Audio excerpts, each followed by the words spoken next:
And I'm just going to go through a few slides. I like to do this because I like to show photographs. I think that they speak better about what's happening than I can. Um, but there, I'm just getting rid of anything else that might be in the way. Um, by the way, this photograph is from Carolina Memorial Sanctuary, one of about a dozen conservation level cemeteries in the U.S. And you can see that it has its own particular personality. Here we go. So what I wanted to talk about tonight was not about nuts and bolts types of things so much as talking about the rewards and opportunities that green burial presents, and also to talk about some of the some of the things that kind of get in our way. I was thrilled when I took a look at, did some research on what was happening in Australia already. And Lynn just sent me some interesting news that we'll talk about later about what's happening right there where you are.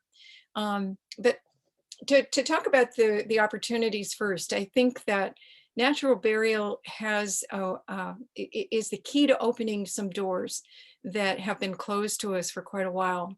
One of those is the reintegration of the death experience that we have not been handling personally for many, many years here in the States. We also know that this is a key to conserving and restoring land that hasn't been explored before. And I want to talk a little bit about how it strengthens communities, strengthens families, strengthens networks, and how the practice of natural burial can lead us in a direction that we haven't been able to fully explore yet in the death world, having to do with environmental justice and social justice issues, access specifically, and financial access. And the other piece I do like to talk about is that a major avenue for creating change in how we're managing death in general has to do with creating change from the inside out. Now that we have got, at least here in the States, we've got pretty rigid laws and rules around cemeteries and who can and funerals and who can do them. So we need that change from within as well as people demanding change. So the first thing I did was take a look at Tasmanian cemetery law. And I ran into some really interesting things. The first thing I learned is that penalty units can be awarded for almost anything, any infraction to the rule. And of course, I have no clue what a penalty unit is, but I really don't want any. So I always encourage people to look at the law. But it was really fascinating to read through. I gathered while I was reading, and then had got that confirmed in some other places, that the use of the word vault is very different there than it is here. And I'm going to show you what those second boxes around the casket look like here. So that was being sure that our definitions are correct when we're all talking about this is another important piece. I learned that 1 meter depth burial is the burial requirement for a single burial, which is right on point for natural burial. That's right where we want to be. Burial on private land is okay, and that was cool. I did find a couple things that had me sort of wondering. One was learning that as far as the cemetery is concerned, that 4 layers of cotton seems to be a sufficient ward against any kind of leakage. And this seems to be a second piece to the legal piece, which says that you have to use a transfer container that is impervious. Well, as we know in the business, nothing is truly impervious to leakage if you haven't done anything to stop the leak. And we have had cases here in the States where we've had people arrive for green burial and been turned away because they hadn't taken proper precautions and prepared the body properly. And part of that is making sure that there is no leaking of fluids at all. And honestly, if you're going to worry about a whole container doing this, you've missed the point of body care. So you can tell with some of these laws and rules that they were written by people who don't understand how to prepare bodies properly. These were interesting things to learn as I was going through. I wanted to talk a little bit about what I've seen here in the U.S. I've been keeping track of all the cemeteries that have been in operation since about early 2012, but I only have firm statistics from 2015. But we were a little over 100, like 109 cemeteries in the US and Canada combined in 2015. And we're right now about somewhere around 330 or so in the US and Canada. And you can see I also broke it down just for the US, kind of follows. And for New England, where Chuck and I live, we are seeing some pretty rapid growth over the last couple of years. So I'm certainly feeling confident that this is finally hitting its takeoff point.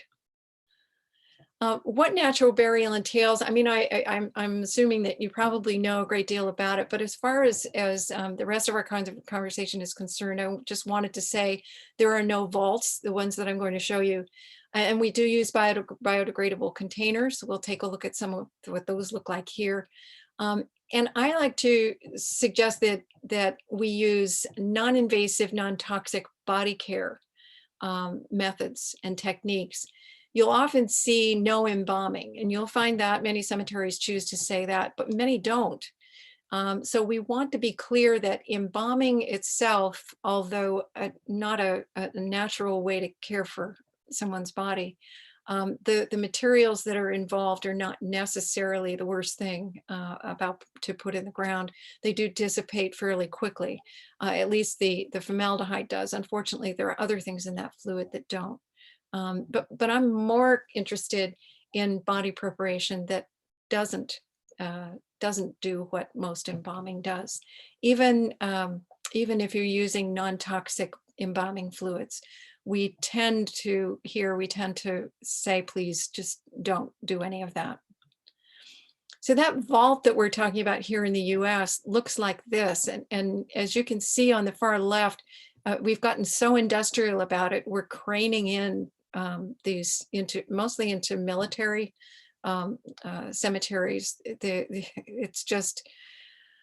It's so efficient, it boggles the mind. But the concern that we have around them, first of all, is building all of these underground parking lots that we can't do anything about. They're just there taking up space for eternity.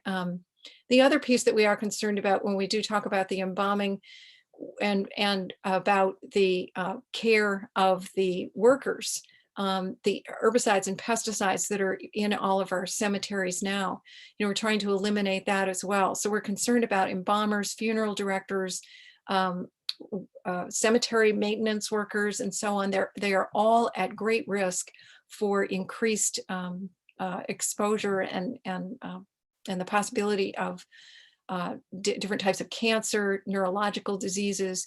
We're looking at different percentages of cancers and ALS, Lou Gehrig's disease. There's an awful lot around all of this that tells us we need to stop using chemicals. So those biodegradable containers you all are very familiar with. This is just a sampling of what we're looking at here, trying to get people to use materials that are native to where they live, not just that they are biodegradable, but that encouraging people to shop local. We're slowly catching on. The natural burial experience is one that, as far as I'm concerned, again, we have those basic fundamental ideas around it, but more importantly, I think we're talking about creating an experience that families and communities can have together.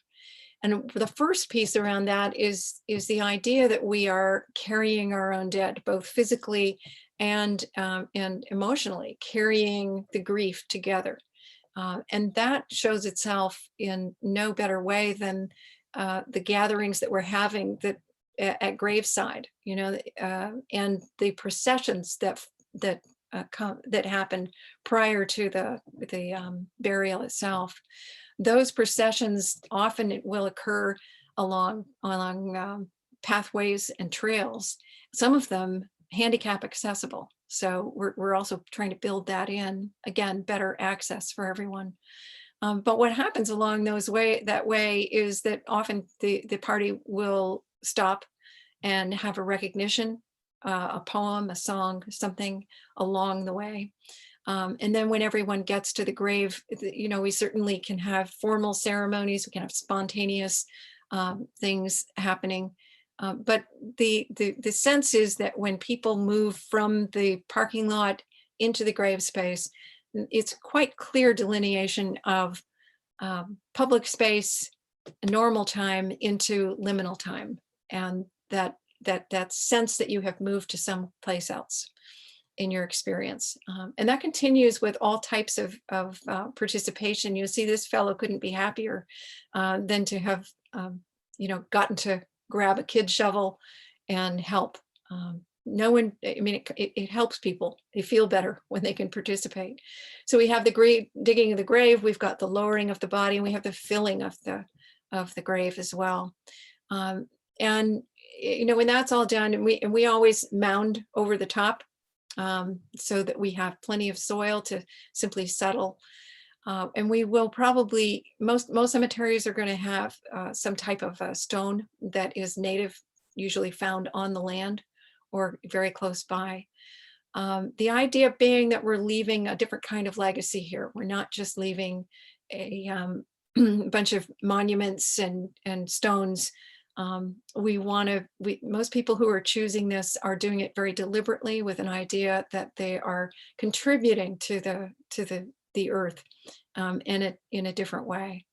And again, cultivating and building relationships is part of the cemetery. And when I'm saying that, yes, it's about the people who attend, but even more importantly, what I've been hearing from operators is that people tend to come back to these cemeteries, not just on holidays.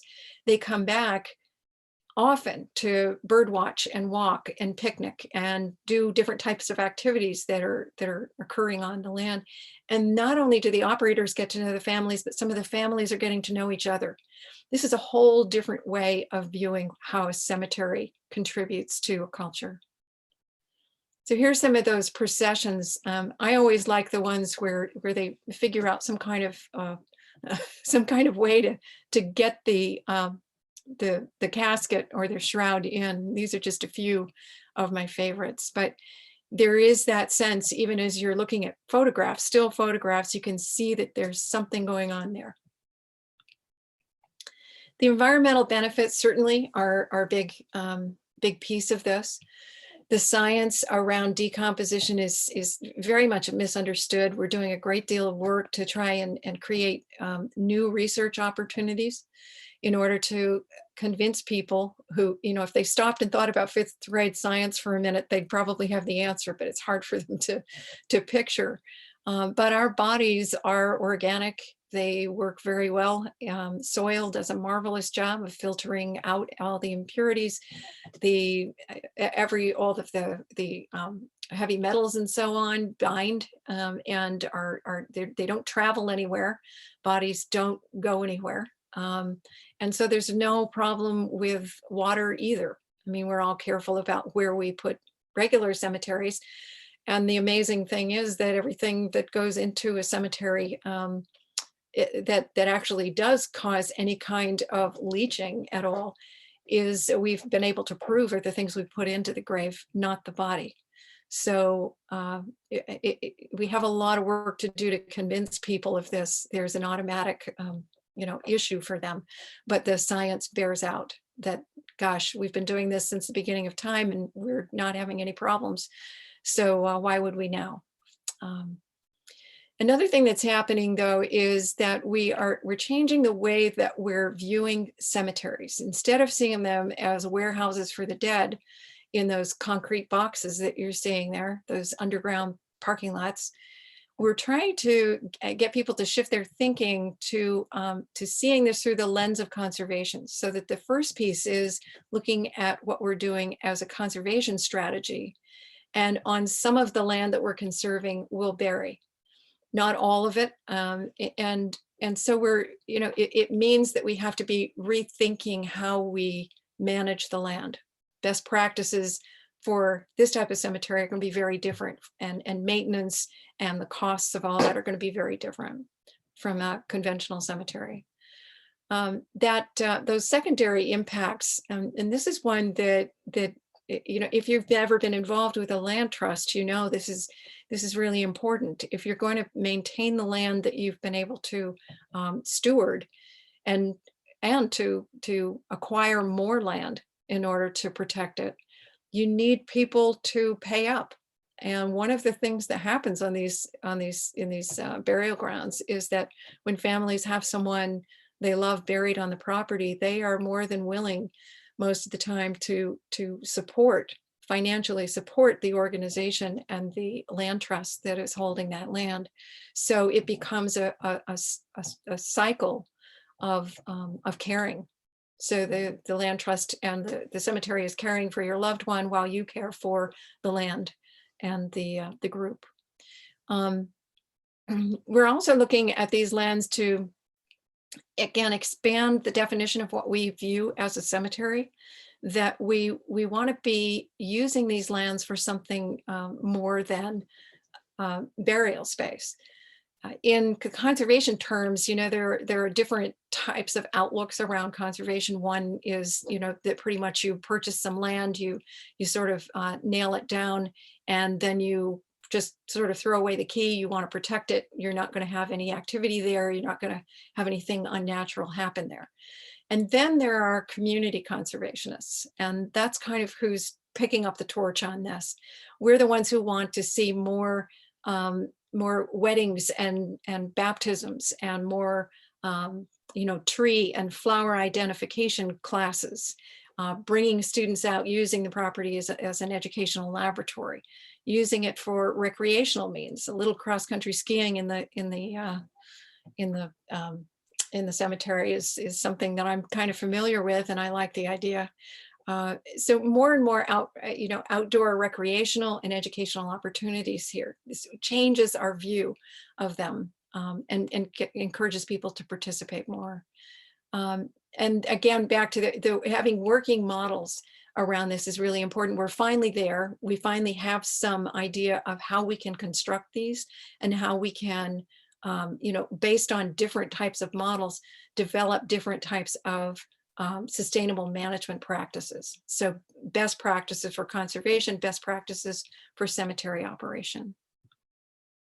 And it matters here, as I'm sure it matters to you, the diversity in the US alone, from deserts to prairies to mountainous areas and everything in between, means we need to find different ways to do this and do it successfully. And we are so far managing that very well.